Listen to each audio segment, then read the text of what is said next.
Janaki TV ಸುದ್ದಿವಾಹಿನಿಗೆ ಸ್ವಾಗತ. ನಾನು ನಿಮ್ಮ ಎಂ ಮಹದೇವಸ್ವಾಮಿ. ಒಬ್ಬರಾಕಿ ಸರ್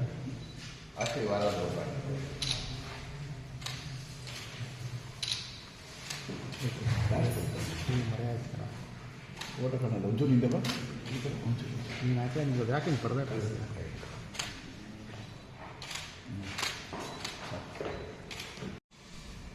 ಅದಕ್ಕೆ ಇಲ್ಲಿ ಜಾಸ್ತಿ ಜನಗಳನ್ನ ಸದಸ್ಯನಾಗಿ ಮಾಡಿದ್ರು. ಮೊದಲನೇ ಕೋಟ ಸುಮಾರು 15 ಜನ ಮಾಡಿದ್ರು. ಆಮೇಲೆ ನಾನು ಇನ್ಸ್ಟಿಟ್ಯೂಷನ್ ಆಫ್ ಇಂಜಿನಿಯರ್ಸ್ನೇ ರೆಪ್ರೆಸೆಂಟೇಷನ್ ಇರ್ತದೆ ಯಾರನ್ನ ಮಾಡೋದು ಅಂತ ನಾನು ಪತ್ರ ಬರ್ತಿದ್ದೆ. ಅವರಿಗೆ ಮೇಲ್ ಕಳಿಸ್ತೀನಿ, ಆವರ್ತನ ಮೇಲು ಅನ್ನುವಂಥ ಒಂದು ಹೊಸ ಕಲ್ಪನೆ ಬಂದಿದೆ 2014. ಒಂದು ಮೇಲ್ ಕಳಿಸಿ ನೆಕ್ಸ್ಟ್ ವಿತಿನ್ 4-5 hours ನನಗೆ ಒಂದು ರಿಪ್ಲೈ ಬಂತು. ಚೀಫ್ ಸೆಕ್ರೆಟರಿ, ನಿಮ್ಮನ್ನು ನಾವು army secretary institution of engineers ಅವ್ರನ್ನ ಸದಸ್ಯರನ್ನು ಮಾಡಿದ್ದೀವಿ.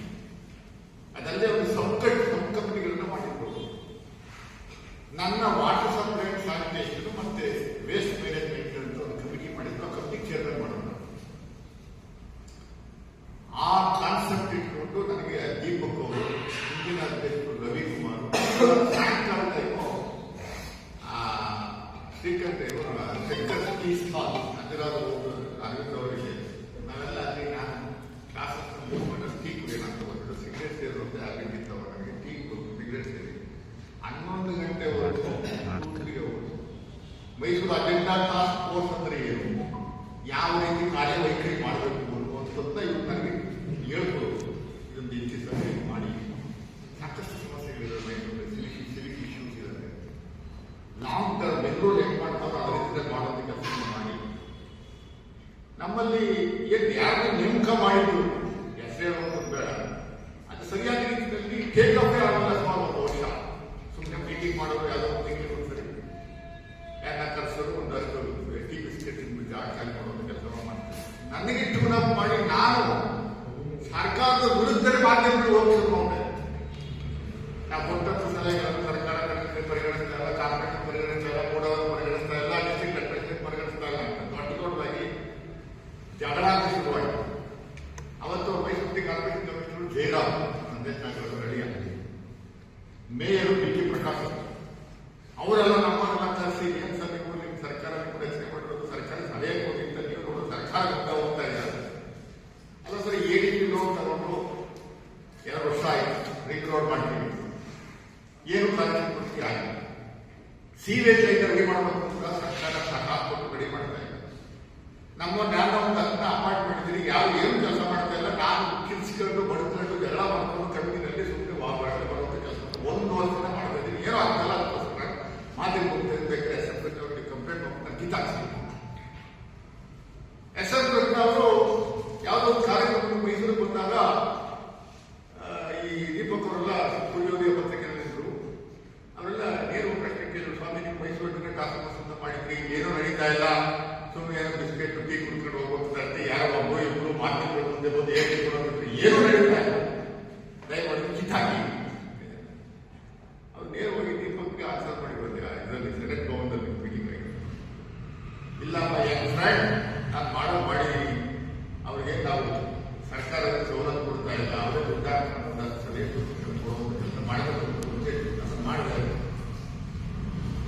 ಏನು ಮಾಡಿಲ್ಲ ಏನು ಮಾಡಕ್ಕೆ ಬಿಡಿಯೋಲ್ಲ, ಯಾಕೆ ಹೋಗಿ ಅಂತ ಹಿಂಗೆ ಮನೆಯವರು 2004ನೇ ಇಸ್ವಿವರೆಗೂ ಇತ್ತು. ಅದು ನನಗೂ ತಂದೆ ಸೆಂಟರ್ ಟಕ್ಕಪ್ಪರ ತಂದೆ ಸೆಂಟರ್ ಡಿಸ್ಟ್ರಿಕ್ಟ್ ಇನ್ಚಾರ್ಜ್ ಮಿನಿಸ್ಟರ್ ನಾನು ಒಂದು ದೊಡ್ಡ ಗಲಾಟೆ. ತಂದೆ ಸೆಂಟರ್ ಅವರು ಒಂದು ಸ್ವಲ್ಪ ಪತ್ರಿಕೆ ಭವನದಲ್ಲಿ ಚಾಲೆಂಜ್ ಮಾಡೋದು ನಮ್ಮ ಸರ್ಕಾರ ನೆಕ್ಸ್ಟು ನಾನು ಕಿತ್ತಾಕ್ಸ್ತೀನಿ. ಕೋಲೇಜ್ ಗವರ್ಮೆಂಟ್ ಧರ್ಮಸಿಂಗ್ ಅವರು ಚೀಫ್ ಮಿನಿಸ್ಟರ್ ಆದಾಗ 2005 2006ನೇ ಇಸ್ವಿವರೆಗೂ ಇರ್ತದ್ದು. 2005 2006ನೇ ಇಸ್ವಿನಲ್ಲಿ ಕೋಲೇಜ್ ಗವರ್ಮೆಂಟ್ ಅಲ್ಲಿ ಅವರು ಲೇಬರ್ ಮಿನಿಸ್ಟರ್ ಇದ್ರು. ನನಗೂ ವೈಯಕ್ತಿಕವಾಗಿ ದೊಡ್ಡ ಮಟ್ಟದಲ್ಲಿ ದೊಡ್ಡ ಗಲಾಟೆಗಳಾದ ಮಾಧ್ಯಮದಲ್ಲಿ ಡೈಲಿ ಅದೇ ಬಂತು. ಅವರು ವೈಯಕ್ತಿಕ ತಗೊಂಡು ಧರ್ಮಸಿಂಗ್ ಅವ್ರಿಗೆ ಹೇಳಿ MAT 2000 ಅಷ್ಟೇ ತಿಳಿಸ್ಕೊಂಡು ನಾನು ಏನಕ್ಕೆ ರಿಕಾಲ್ ಮಾಡ್ತಾ ಇದ್ದೀನಿ ಅಂದ್ರೆ, ಬೆಂಗಳೂರು ತರ BATF ತರ ಒಂದು long term, short term, medium term plan ಮಾಡಿ ಇನ್ನು ಎಫೆಕ್ಟಿವ್ ಆಗಿ ಇಂಪ್ಲಿಮೆಂಟ್ ಮಾಡಿಸುವಂಥದಕ್ಕೆ ಅವಕಾಶ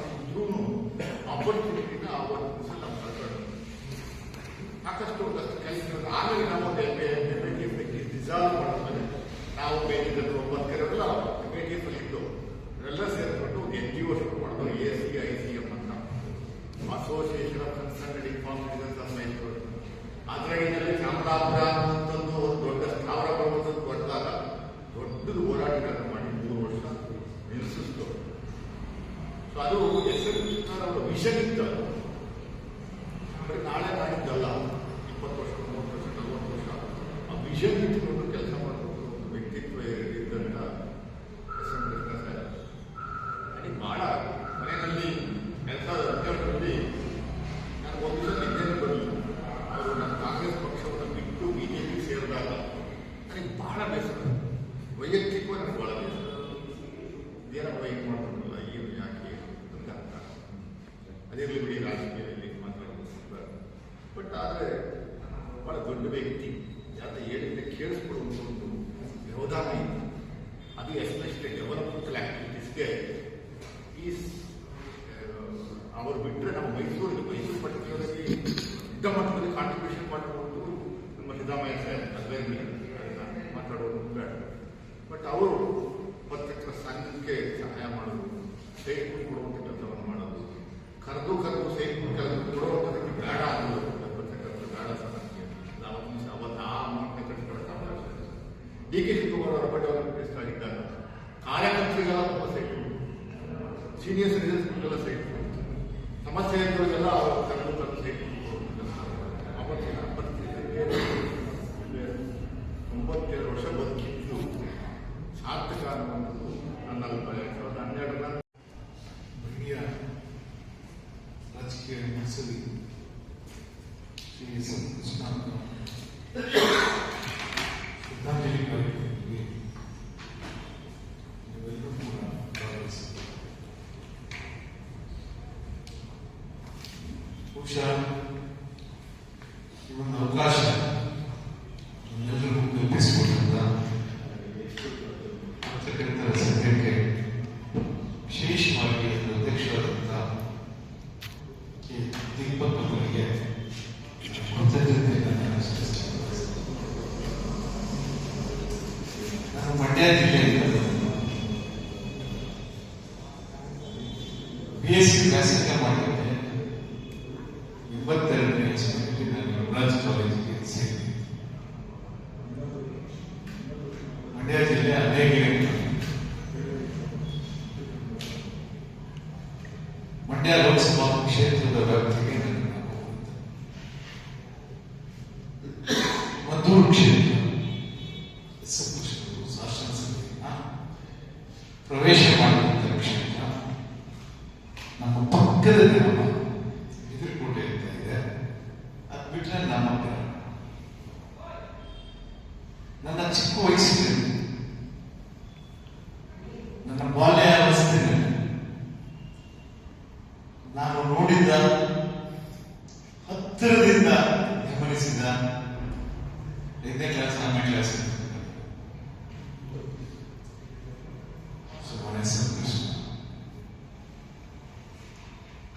ನಮ್ಮ ತಂದೆಯ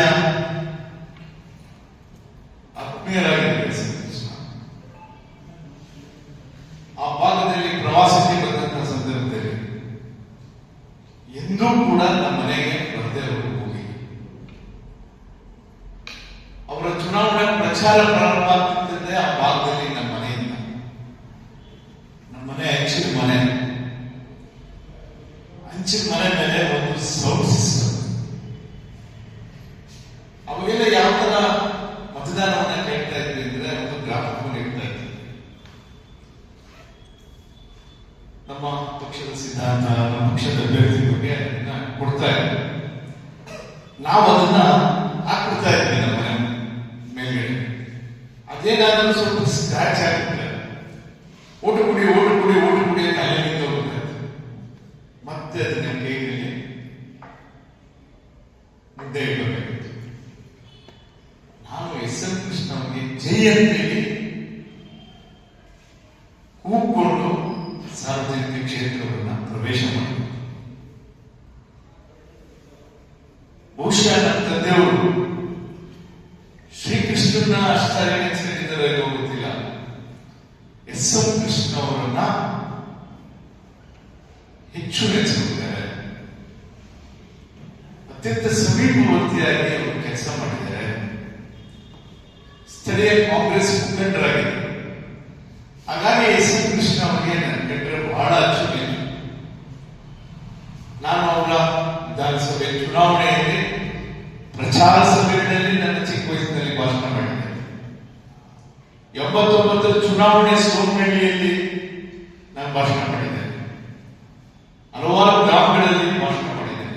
ಪಾರ್ಲಿಮೆಂಟ್ ಚುನಾವಣೆಯಲ್ಲೂ ಕೂಡ ನಾನು ಅವರ ಪರವಾಗಿ ಚುನಾವಣಾ ಪ್ರಚಾರ ಮಾಡಿದ್ದೀನಿ. ಇವತ್ತೇನಾದ್ರೂ ನಾನು ಸಾರ್ವಜನಿಕ ಕ್ಷೇತ್ರಕ್ಕೆ ಪ್ರವೇಶ ಮಾಡಬೇಕಾದ್ರೆ ಬಹುಶಃ ಕೃಷ್ಣ ಅವರ ಸಂಪರ್ಕ ಕಾರಣ ಅಂತೇಳಿ ನಾನು ಹೇಳಲಿಕ್ಕೆ ಬಯಸ್ತೇನೆ.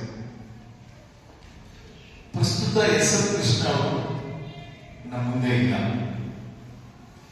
ಬಹಳಷ್ಟು ಮುಖ್ಯಮಂತ್ರಿಗಳು ಬರ್ತಾರೆ ಹೋಗ್ತಾರೆ, ಕೆಲವ್ರನ್ನ ಜನ ಮರೀತಾರೆ, ಕೆಲವ್ರನ್ನ ನೆನೆಸ್ತಾರೆ. ಎಸ್ ಎಂ ಕೃಷ್ಣ ಅವ್ರನ್ನ ಜನ ನೆನೆಸ್ಕೊಳ್ತಾರೆ. ಯಾಕೆ ನೆನೆಸ್ಕೊಳ್ತಾರೆ ಅಂದ್ರೆ ಅವರ ಸಜ್ಜನಿಕೆ. ಎಸ್ ಎಂ ಕೃಷ್ಣ ಅವರಿಗೆ ಕನ್ನಡ ಮತ್ತು ಇಂಗ್ಲಿಷ್ ಭಾಷೆಗಳಲ್ಲಿ ಬಹಳ ಪ್ರೌಢಿಮೆ ಇತ್ತು. ಅವರು ಬಳಸುವ ಒಂದೊಂದು ಪದವು ಕೂಡ ಒಂದು ಅರ್ಥ ಕೊಡ್ತಾ ಇರುತ್ತೆ. ಒಂದು ಟೀಕೆ ಮಾಡಬೇಕಾದ್ರೂ ಕೂಡ ಕೃಷ್ಣ ಅವರು ಅಳದು ಹೋಗಿ ಟೀಕೆ ಮಾಡ್ತಾರೆ. ಅವರು ಟೀಕೆ ಮಾಡಿದ್ದೇ ಕಮ್ಮಿ, ಟೀಕೆ ಮಾಡಿದ್ರು ಕೂಡ ಅವರ ವ್ಯಕ್ತಿತ್ವಕ್ಕೆ ಮುಸಿ ಬಳಿತಕ್ಕಂಥ ಭಾಷಣ ಅವರು ಇಡೀ ಸಾರ್ವಜನಿಕ ಬದುಕಿನಲ್ಲಿ ಯಾರು ಕೂಡ ಉಪಯೋಗಿಸ್ತಿರ್ತಾರೆ. ಯಾರನ್ನೇ ಮಾತಾಡಿಸ್ಬೇಕಾದ್ರೂ ಕೂಡ ವಿಧಾನಸಭೆಯಲ್ಲೂ ಅಷ್ಟೇ ಕೃಷ್ಣ ಅವರು ವಿಧಾನ ಪರಿಷತ್ತಿನಲ್ಲಿ ತನ್ನ ಸರ್ಕಾರವನ್ನು ತಾವು ಸಮಸ್ಯೆ ಅವರು ಒಂದು ತಂಡವನ್ನೇ ಕಟ್ಟಿಬಿಟ್ಟಿದ್ರು. ಸರ್ಕಾರದ ಮೇಲೆ ಆರೋಪ ಪಡುವಾಗ ಆ ಸಚಿವರನ್ನು ಕೇಳ್ತಾ ಇದ್ದಾರೆ. ಕೃಷ್ಣ ಅವರು ಮೌನವಾಗಿ ಗಮನಿಸ್ತಾ ಇದ್ದಾರೆ. ಕೃಷ್ಣ ಅವರು ಹಿನ್ನೆಲೆಯಲ್ಲಿ ಅವರಿಗೆ ಹೇಳ್ಕೊಡ್ತಾ ಇದ್ದಾರೆ. ಸರ್ಕಾರದ ಟೀಕೆಗಳು ಬಂದಾಗ ಯಾವ ರೀತಿ ನಡ್ಕೋಬೇಕು ಅಂತ ಹೇಳಿ ಬಹಳ ಗಂಭೀರ್ಯವಾದಂತಹ ಒಬ್ಬ ರಾಜಕಾರಣ. ಇವತ್ತು ನಾವು ನೋಡ್ತೇವೆ ರಾಜಕೀಯದಲ್ಲಿ ಪದ ಬಳಕೆ ಇದೆಯಲ್ಲ, ಇಡೀ ನಾಗರಿಕ ಸಮಾಜ ಇವತ್ತು ತಲೆ ತಗ್ಗಿಸ್ತಕ್ಕಂಥ ಪದ ಬಳಕೆಯನ್ನು ಒಂದು ಕಡೆ ನಾವು ನೋಡ್ತಾ ಇದ್ದೇವೆ. ಯಾಕೆ ಎಸ್ ಎಂ ಕೃಷ್ಣ ಪ್ರಸ್ತುತ ಆಗ್ತಾರೆ ಅಂತ ಹೇಳಿದ್ರೆ ಆ ಕಾರಣದಿಂದ ಎಸ್ ಎಂ ಕೃಷ್ಣ ಅವರು ನಮಗೆ ಪ್ರಸ್ತುತರಾಗ್ತಾರೆ. ಬಹಳ ಅಷ್ಟೊಂದು ವಿದ್ಯಾವಂತರು, ಬಹಳ ವಿದ್ಯಾವಂತರು. ಅವರ ಗಾಂಧಿ ಪ್ರತಿಭಟನೆಗೆ ಆಗ ನಮ್ಮ ಮಾಜಿ ಶಾಸಕರಾದಂತಹ ಸನ್ಮಾನ್ಯ ಶ್ರೀ ವಾಸುದೇವ ನಮಗೆ ಪರಿಚಯ ಮಾಡಿದ್ರು. ಆ ನಂತರದಲ್ಲಿ ಅನೇಕ ಬಾರಿ ಭೇಟಿಯಾಗಿತ್ತು. ಆದರೆ ಒಂದು ಸರಿ ಅವರು ಮುಖ್ಯಮಂತ್ರಿ ಸ್ಥಾನದಿಂದ ಇಳಿದ ನಂತರ ಸನ್ಮಾನ್ಯ ಶ್ರೀ ಕೃಷ್ಣ ಅವರು ಸಹಸ್ರಾಮದಲ್ಲಿ ಉಳ್ಕೊಂಡಿದ್ರು. ನಾನು ಮತ್ತೆ ತಿವಾರಿ ಕಾಂಗ್ರೆಸ್ ಪಕ್ಷದಲ್ಲಿದ್ದಾರೆ, ಅವರಿಬ್ಬರು ಹೋಗಿ ಭೇಟಿಯಾಗೋಣ ಅಂತ ಹೋದಾಗ ಅವರು ರೂಮ್ ಹೋದ್ಮೇಲೆ ವಾಪಸ್ ಬರ್ತಾರೆ. ಫ್ರೆಶ್ ಅಪ್ ಹೋದ್ಮೇಲೆ ಮತ್ತೆ ರೂಮಿನ ಆಚೆಗೆ ಕಷ್ಟ ಇದೆ. ಆದರೆ ನಾವು ಏನು ಕಳಿಸ್ತೋ ಅರವಿಂದ್ ಅಂತ ಯಾರು BH ಮಗ ಅಂತಿದ್ದಾರೆ, ಭೇಟಿಯಾಗಬೇಕಂತೆ ಅಂತ ತಕ್ಷಣ ಒಂದು 10 ನಿಮಿಷ ಬಂದಾಗ ಅವರು ನಮ್ಮ ತಂದೆಯ ಬಗ್ಗೆ, ಆರೋಗ್ಯದ ಬಗ್ಗೆ, ಮತ್ತೆ ಪ್ರೊಫೆಷನ್ ಬಗ್ಗೆ, ಅವರು ವಕೀಲರಾಗಿದ್ದರಿಂದ ಪ್ರೊಫೆಷನ್ ಬಗ್ಗೆ ಒಂದು ಸ್ವಲ್ಪ ಮಾತಾಡೋದು. ಒಂದು ಘಟನೆ ನನಗೆ ಆಗ ಅವರು ಮುಖ್ಯಮಂತ್ರಿ ಆಗಿದ್ದಾಗ ನಮ್ಮ ವಕೀಲರ ಒಂದು ಸಮಾವೇಶ ಬೆಳಗಾವಿಯಲ್ಲಿ, ನಾನು ಆ ಸಮಾವೇಶಕ್ಕೆ ಹೋಗಿದ್ದಾಗ ಅವರು ಭಾಷಣ ಮಾಡ್ತಾ ಹೇಳಿದ್ರು, ನ್ಯಾಯಾಧೀಶರಿಗೆ ನಾವು ಯಾವುದೋ ಒಂದು ಬಿಲ್ನ ತರ್ತೀವಿ, ಯಾವುದೋ ಒಂದು ತಿದ್ದುಪಡಿ ಮಾಡ್ತೀವಿ, ಸರ್ಕಾರ ಮಾಡಿದ ನ್ಯಾಯಾಲಯ ಏಕಪಕ್ಷೀಯವಾಗಿ ನಮಗೇನು ಕೇಳದೆ ನೀವು ಸ್ಟೇ ಕೊಡೋದ್ರಿಂದ ಸರ್ಕಾರಕ್ಕೆ ತೊಂದರೆ ಆಗುತ್ತೆ. ಯಾಕೆಂದ್ರೆ ಆದಾಯದ ಮೂಲಗಳನ್ನ ನಾವು ಲೆಕ್ಕ ಹಾಕೊಂಡು ನಾವು ತಿದ್ದುಪಡಿ ತರ್ತೀವಿ, ಆ ಆದಾಯದ ಮೂಲಕ್ಕೆ ತೊಂದರೆ ಆಗುತ್ತೆ. ನೀವು ಏನೇ ಸ್ಟೇ ಕೊಡಬೇಕಾದ್ರೆ ಸರ್ಕಾರದನ್ನ ಕೇಳಿ ಇರಬೇಕು ಅನ್ನೋ ಮಾತನ್ನ ನೇರವಾಗಿ ವೇದಿಕೆಯಲ್ಲಿ ನಾನು ಆ ವಿಷಯವೂ ಚರ್ಚೆ ಮಾಡಿದಾಗ ಅವ್ರು ಹೇಳಿದ್ರು ಆ ನ್ಯಾಯಾಂಗ ವ್ಯವಸ್ಥೆಯ ಬಗ್ಗೆ ಮಾತಾಡಿದ್ರು. ಸುಮಾರು ಹೊತ್ತು ಮಾತಾಡ್ತಿದ್ದು ಅಷ್ಟೊತ್ತಿಗೆ ಅವರು ನಮ್ಮ ಎಸ್ ಡಿ ಕೋಟೆ ಶಾಸಕರಾದ ಚಿಕ್ಕಣ್ಣವರು ಮತ್ತೆ ಜನ ಬಂದರು. ಅದೆಲ್ಲ ಆಗಾಗಿದೆ. ಆ ನಂತರದಲ್ಲಿ 3-4 ಬಾರಿ ಭೇಟಿ ಆಗಿರೋದೇ ಮಾತಾಡೋದಷ್ಟು, ಯಾಕಂದರೆ ಅವರವರ ಹತ್ರ ಜನ ಇರೋದ್ರಿಂದ ಅಷ್ಟು ಮಾತಾಡೋಕ್ಕಾಗ್ತಿಲ್ಲ. ಎಸ್ ಎಂ ಕೃಷ್ಣ ಅವರು ಒಬ್ಬ ಆಶಯದ ದೂರದೃಷ್ಟಿದಂತಹ ವ್ಯಕ್ತಿ. ಅವರು ನನಗೆ ನಿಧನ ಆದ ನಂತರ ನನ್ನ ಮಗಳು ಬೆಂಗಳೂರಲ್ಲಿ ಐಟಿ ಕಂಪನಿ ಕೆಲಸದಲ್ಲಿದ್ದಾರೆ. ಆಮೇಲೆ ಒಂದಿನ ಶವಸಂಸ್ಕಾರ ಆದಮೇಲೆ ರಾತ್ರಿ ಫೋನ್ ಮಾಡಿದಾಗ ಹೇಳ್ತಿದ್ರು, ಇವತ್ತೇನು ಬೆಂಗಳೂರು ಐಟಿ ಕಂಪನಿ ಬರೋದಕ್ಕೆ ಎಸ್ ಎಂ ಕೃಷ್ಣ ಅವರೇ ಕಾರಣ ಆಗಲ್ಲ, ಆದರೆ ನಮ್ಮ ಕಂಪನಿಗಳಲ್ಲಿ ಒಂದು ಶ್ರದ್ಧಾಂಜಲಿ ಮಾಡಿಲ್ಲ ಅನ್ನೋ ಒಂದು ನೋವನ್ನು ನಿಜವಾಗಲೂ ಐಟಿ ಕಂಪನಿಯವರು ಹೈದರಾಬಾದಲ್ಲಿ ನಿಂತನ್ನ ಬೆಂಗಳೂರು ಇವತ್ತು ಏನು ನಾವು ನಮ್ಮ ಮಕ್ಕಳು ನೆಮ್ಮದಿ ಜೀವನ ನಡೆಸ್ತಾ ಇದ್ದೀವಿ ಅನ್ನೋದಾದ್ರೆ ಅದಕ್ಕೆ ಮೂಲ ಕಾರಣಾಂಶ ಎಸ್ ಎಂ ಕೃಷ್ಣ. ಯಾಕೆಂದರೆ ನನ್ನ ಮಕ್ಕಳಿಗೆ ಎಷ್ಟೋ ಜನ ಮಕ್ಕಳುಗಳು ಇಂಜಿನಿಯರಿಂಗ್ ಮಾಡಿ ಹೈದರಾಬಾದ್ ಕಳಿಸ್ಬೇಕಾಗಿತ್ತು ಅನಿಸುತ್ತೆ. ಇವತ್ತೇನಾದ್ರೂ ಐಟಿ ಬಿಟಿ ಕಂಪನಿ ಅಲ್ಲೇ ಹೋಗ್ಕೊಂಡಿದ್ದಾರೆ. ಅದನ್ನು ಹೈದರಾಬಾದ್ ಬೆಂಗಳೂರು ತಂದ್ರಿಂದ ಪಕ್ಕದ ಊರಲ್ಲೇ ಇರೋದ್ರಿಂದ ನನ್ನ ಮಗಳು ನೆಮ್ಮದಿಯಾಗಿದ್ದಾರೆ, ಅವಳು ನೆಮ್ಮದಿಯಾಗಿದ್ದಾರೆ ಅಂತ ಹೇಳಿ ಅವರು ಇದು ನನ್ನ ಒಂದಲ್ಲ, ಅನೇಕ ಜನ ಪೋಷಕರಿಗೆ ನಿಜವಾಗಲೂ ಅವರೆಲ್ಲರೂ ನಾವು ಋಣಿ ಆಗಿರಬೇಕು. ಆ ಎಸ್ ಎಂ ಕೃಷ್ಣ ಅವರ ದೂರದೃಷ್ಟಿ, ಆ ಐಟಿ ಬಿಟಿ ಕಂಪನಿನ ಅದೇ ಇದರಲ್ಲಿ ಮುಂದೆ ಬಂದಂತಹ ಮುಖ್ಯಮಂತ್ರಿಗಳು ಮೈಸೂರಿಗೆ ಅಥವಾ ಹುಬ್ಬಳ್ಳಿ ಧಾರವಾಡ ಈ ವಿಸ್ತರಿಸಬೇಕು. ಆದರೆ ಯಾರೂ ಆ ನಿಟ್ಟಿನಲ್ಲಿ ಹೆಚ್ಚಿನ ಪರಿಶ್ರಮ ಬರಲಿಲ್ಲ. ಅವರ ದೂರದೃಷ್ಟಿ.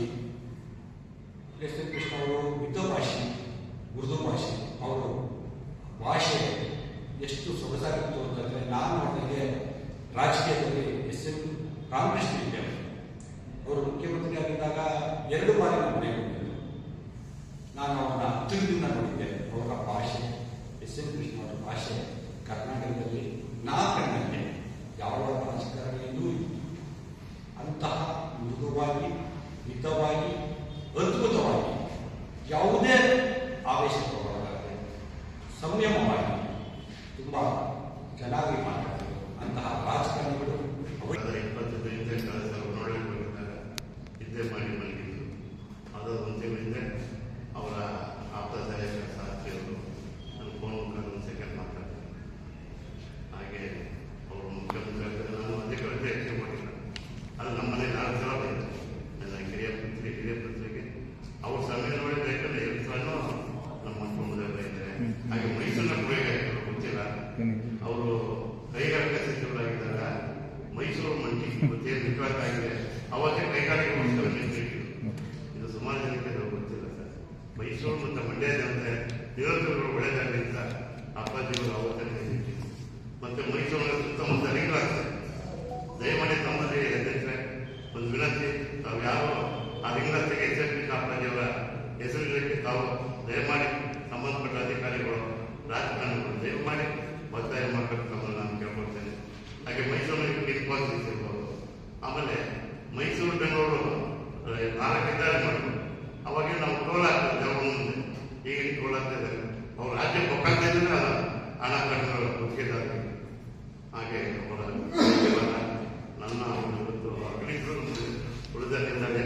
ಅದು ಇವತ್ತು ರಾಜ್ಯದಲ್ಲಿ ಅನೇಕ ಸಂಘ ಸಂಸ್ಥೆ ಪತ್ರಿಕಾದಿದೆ. ಅದು ನಮ್ಮ ಮೈಸೂರು ಪತ್ರಿಕಾ ಸಂಘದವರು ಅದರಲ್ಲೂ ಒಂದು ದೀಪ ಹಾಕು. ನಾನು ತಾವು ಮೊದಲನೇ ಸಲ ಇದು ನಮ್ಮನ್ನು ಅನಿಸುತ್ತೇವೆ ಮೈಂಡ್ ಮಾಡ್ತಾ ಇದ್ದಾರಲ್ಲಪ್ಪ, ನನ್ನ ಧನ್ಯವಾದಗಳು ಕೇಳೋಂತ ಹೇಳಿದ್ದಾರೆ ಸರ್. ನಿಮಗೆ ಅವರೆಲ್ಲ ಪರವಾಗಿ ನಮ್ಮ ಪತ್ರಿಕೆಯನ್ನು ನನ್ನ ಮುಂದೆ ಸದ್ಯ ರಾಜಕಾರಣದ ಬಹುದೊಡ್ಡ ಸ್ಮಿತೆ ಅಂದರೆ ಅದು ಶ್ರೀ ಎಸ್ ಎಂ ಕೃಷ್ಣ ಅವರು. ಬಹುಶಃ ನಾವು ಇಲ್ಲಿ ಯಾವ ರಾಜಕಾರಣಿಗಳ ನುಡಿಗಮನ ಕಾರ್ಯಕ್ರಮಗಳನ್ನು ಇಟ್ಕೊಂಡಿಲ್ಲ. ಪತ್ರಕರ್ತರ ನಿಧನರಾದಾಗ ಇಟ್ಕೊಳ್ಳೋದೊಂದು ವಾಡಿಕೆ. ಆದರೆ ಎಸ್ ಎಂ ಕೃಷ್ಣ ಅವರು ಯಾಕೆ ಇಟ್ಕೊಂಡ್ರೆ ಬಹಳ ಜನ ಗಣ್ಯರಿಗೆ ಬಂದಂತ ಮಾತಾಡ್ತಾರೆ. ಪತ್ರಕರ್ತರಿಗೆ ಸಹಾಯ ಮಾಡಿದ್ದಾರೆ, ನಿವೇಶನ ಕೊಟ್ಟಿದ್ದಾರೆ, ಭೂಮಿ ಕೊಟ್ಟಿದ್ದಾರೆ. ಒಂದು 100 ಜನ ಪತ್ರಕರ್ತರ ಬದುಕನ್ನ ಅವರು ಸಾಮಾಜಿಕವಾಗಿ ಭದ್ರತೆಗೊಳಿಸಿ ಹೋಗಿದ್ದಾರೆ ಅಂತ. ಅದಷ್ಟಕ್ಕೆ ಅವರನ್ನು ನಾವು ನುಡಿಗಮನ ಸಮರ್ಪಿಸ್ತಾ ಇಲ್ಲ.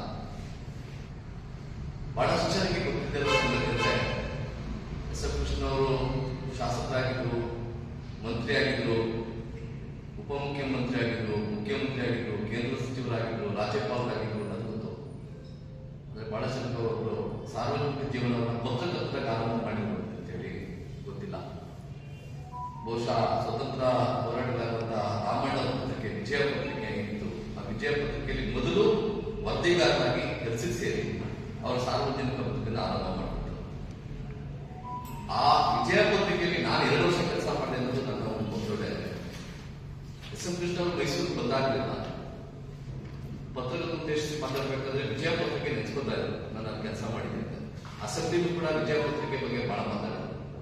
ಹಾಗಾಗಿ ನನಗೆ ಅವರು ಮೊದಲು ಪತ್ರಕರ್ತರು ಅನ್ನೋ ಭಾವನೆ ನನಗಿದೆ. ಆ ಕಾರಣಕ್ಕಾಗಿ ಅವ್ರಿಗೆ ನಾವು ಗೌರವ ಮುಂದೆ ನೆನಪು.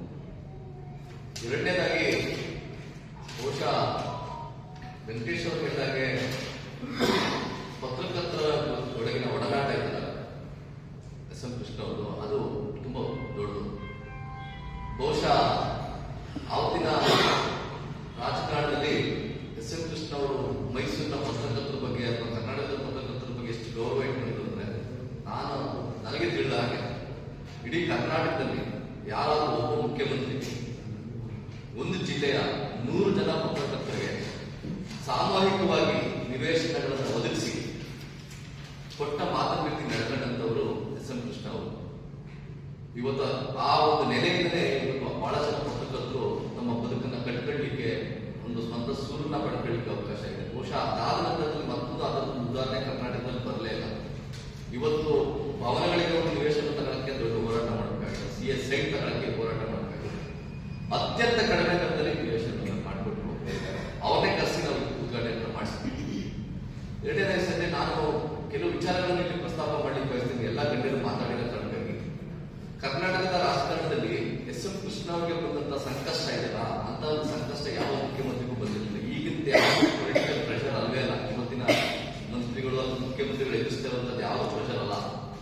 ಬಹುಶಃ ಡಾಕ್ಟರ್ ರಾಜ್ಕುಮಾರ್ ಅವರ ಅಪಹರಣ ಅಂತ ಪ್ರಕರಣ, ಮಾಜಿ ಸಚಿವ ನಾಗಪ್ಪ ಅವರ ಅಪಹರಣ ಮತ್ತು ಹತ್ಯೆ, ಹಾಗೆಯೇ ಮೈಸೂರಿಗೆ ಸಂಬಂಧಪಟ್ಟಂತೆ ರೂಸ್ಟ್ ಹಗರಣ, ಜಡ್ಜಸ್ಗಳ ರೂಸ್ಟ್ ಹಗರಣ, ನಿರಂತರ ಬರ, ಆರ್ಥಿಕ ಸಂಕಷ್ಟ ಮತ್ತೆ ಪಕ್ಷದೊಳಗಿನ ಆಂತರಿಕ ಬಿಕ್ಕಟ್ಟು, ಇಷ್ಟನ್ನು ಅವರು ತುಂಬಾ ಸಂಯಮದಿಂದ ಹ್ಯಾಂಡಲ್ ಮಾಡಿದ್ರು. ಬಹುಶಃ ವಿದೇಶದಲ್ಲಿ ಓದ್ಕೊಂಡು ಬಂದು ಇಲ್ಲಿ ಕರ್ನಾಟಕದಲ್ಲಿ ಅವರು ಸಾರ್ವಜನಿಕ ಜೀವನವನ್ನು ಆರಂಭ ಮಾಡಿದ್ರಲ್ಲ, ಅವರಿಂದ ನಾವು ಕಲ್ತ್ಕೋಬೇಕಾಗಿದ್ದೇನು ಅಥವಾ ಯುವ ನಾಯಕತ್ವವನ್ನು ಹೊಂದಿರೋದನ್ನು ಕಲ್ತ್ಕೋಬೇಕಾಗಿರೋದಂದ್ರೆ ಅವರ ನಡೆ ಮತ್ತು ನುಡಿ. ಅವರು ಬಹುಶಃ ಎಂದಿಗೂ ಪತ್ರಕರ್ತರ ಪ್ರಶ್ನೆಗಳಿಗೆ ವಿಚಲಿತರಾದವರಲ್ಲ, ಅಥವಾ ಏನ್ ಮಾತಾಡಬೇಕು ಅದು ವಿರುದ್ಧವಾಗಿ ಮಾತಾಡೋರಲ್ಲ. ನಾನು ನನ್ನ ಸೌಭಾಗ್ಯ ಬಹುಶಃ ನಾವು ಟಿವಿ ಚಾನಲ್ ಇದ್ದಾಗ ಯಾವ ಟಿವಿ ಚಾನಲ್ ಇರಲಿಲ್ಲ. ಇದು ಒಂದು ಸಿಟಿ ಚಾನಲ್ ಗೊತ್ತಲ್ಲ, ನ್ಯೂಸ್ ಚಾನಲ್, ವಿಕ್ರಮ್ ದೇವರು ಗೊತ್ತು. ಮೈಸೂರಿಗೆ ಯಾವುದೇ ಗಣ್ಯರು ಬಂದು ಕೂಡ ಅವ್ರಿಗೆ ಇಂಟರ್ವ್ಯೂ ಮಾಡೋದನ್ನ ಸೌಭಾಗ್ಯ ನನಗೆ ಸಿಗ್ತಾರೆ. ಐಕೆ ಗುಜರಾಲ್ ಅವರು ಕೂಡ ನಾನು ಸಂದರ್ಶನ ಮಾಡಿದ್ದೇನೆ, ದೇವೇಗೌಡರು ಕೂಡ ಮಾಡಿದ್ದೇವೆ, ಜಾರ್ಜ್ ಫರ್ನಾಂಡಿಸ್ ರಕ್ಷಣಾ ಸಚಿವರಾಗಿದ್ದವರು ಕೂಡ ಮಾಡಿದ್ದೇನೆ. ಹಾಗೆ ಮೈಸೂರು ಬಂದಾಗೆಲ್ಲ ಇಂಟರ್ವ್ಯೂ ಮಾಡುವಂತ ಸಂದರ್ಭದಲ್ಲಿ ಒಂದು ಇನ್ಸಿಡೆಂಟ್ ನಡೆದೋಗುತ್ತೆ. ಶಿವಪ್ರಸಾದ್ ಅಂತ DCP ಇದ್ರು, ಶಿವಪ್ರಕಾಶ್ ಶಿವಪ್ರಸಾದ್ ಅಂತ ಹೇಳಿ ತುಂಬಾ ತುಂಬಾ ದೈತ್ಯಾಕಾರದ ವ್ಯಕ್ತಿ. ನಾನು ಅವ್ರನ್ನ ಮಾತಾಡ್ಸೋಣ ಅಂತ ಮುಂದೆ ಬಂದೆ. ಅವರು ಶೋಲ್ಡರ್ ತಡೆದ್ರು, ಅವ್ರು ತಡೆದು ಸ್ವಲ್ಪ ಬಿದೋಗ್ಬಿಟ್ಟೆ ನನ್ನ ಕೆಳಗಡೆ. ಅವತ್ತು ಅವ್ರು ಎಷ್ಟು ಸ್ಟ್ರಿಕ್ಟ್ ಆಗಿದ್ದನ್ನ ನಾನು ಅವತ್ತೇ ನೋಡಿದ್ರು. ಅವ್ರು ಹೆಂಗೆ ಅವ್ರು ಹೇಳಿದ್ರೆ, ನಾನ್ ಸೆನ್ಸ್, ಒಬ್ಬ ಜರ್ನಲಿಸ್ಟ್ಗೆ ಜೊತೆ ಹೇಗೆ ನಡ್ಕೋಬೇಕು ಗೊತ್ತಿಲ್ವ ನಿಮಗೆ, ಬಿಡು ಅಂತಂತೇಳಿ ಬಿಡಿಸಿ ಬನ್ನಿ ಅಂತೇಳಿ ಪಾಪ ಎತ್ಸಿ ಕರ್ಕೊಂಡ್ಬಂದ್ಗೆ ಕೇಳಿ ಏನ್ಬೇಕು. ಅವತ್ತಿಂದ ಅವರು ಮೈಸೂರು ಎಲಿಫೆಂಟ್ ಬಂದು ಹೇಳಿದ್ರೆ ಹುಡುಕೋರು ನನ್ನ ಎಲ್ಲಿ ನಿಂತೀನಿ ಅಂತ ನೋಡ್ಬಿಟ್ಟು ಕಳಿಸಿ ಅವ್ರನ್ನ ಅಂತ ಹೇಳೋದು. ನನ್ನ ಹೆಂಗ್ ಜರ್ನಲಿಸ್ಟ್ ಅಂತ ಕರೀತಿರಂತ ಕಾಲ. ಆ ತರ ಸಂದರ್ಭದಲ್ಲಿ ನನಗೆ ಅಜಿತ್ ಸೇಠ್ ಅವರು ಇರೋದಂತ ಸಂದರ್ಭದಲ್ಲಿ ತನ್ವೀರ್ ಸೇಠ್ ಅವ್ರ ಬೈ ಎಲೆಕ್ಷನ್ ತುಂಬಾ ಜಾಸ್ತಿ ಹೊತ್ತು ಅವ್ರ ಜೊತೆ ಕಳೆಯಕ್ಕೆ ಅವಕಾಶ ಆಯ್ತು ನಮಗೆ. ಯಾವಾಗ ನಿರಂತರ ಮೈಸೂರಿನಲ್ಲೇ ಇರ್ತಾ ಇದೆ ನೋಡಿ. ನಾವು ಎಸ್ ಎಂ ಕೃಷ್ಣ ಅವ್ರ ವಿರುದ್ಧ ಸ್ಟ್ರೈಕ್ ಮಾಡಿದ್ವಿ. ನಿಮ್ಗೆ ಗೊತ್ತಿಲ್ಲ, ಸಾವುಕಾರ ಚೆನ್ನೈ ಅವರ ಮನೆಯ ಮುಂದೆ ಪತ್ರಿಕಾಗೋಷ್ಠಿ ಆಗ್ಬೇಕಾದ್ರೆ ನಮ್ಮ ಪತ್ರಕರ್ತರದ್ದು ಕ್ಯಾಮರಾವನ್ನ ಅರಣ್ಯ ಅಧಿಕಾರಿಗಳು ಹೋಗಿ ಅಲ್ಲಿ ಶೂಟ್ ಮಾಡಕ್ಕೆ ಹೋದಾಗ ಗೋರ್ಪಡೆ ಅವರು ಅರಣ್ಯ ಸಚಿವರಾಗಿದ್ರು. ETV ಅವರು ಅದನ್ನ ಸೀಕ್ರೆಟ್ ಆಗಿ ಶೂಟ್ ಮಾಡಕ್ ಹೋದಾಗ ಸಿಕ್ಕಾಕೊಂಡು ಅರೆಸ್ಟ್ ಆಗಿ ನಮ್ಮ ಕ್ಯಾಮರಾಗಳನ್ನೆಲ್ಲ ಸೀಸ್ ಮಾಡಿ ಕೇಸ್ ಹಾಕಿದ್ರು. ಅದ್ರ ವಿರುದ್ಧ ನಾವು ಅವತ್ತು ಪ್ರೆಸ್ ಮೀಟ್ ಅನ್ನ ಬ್ಯಾನ್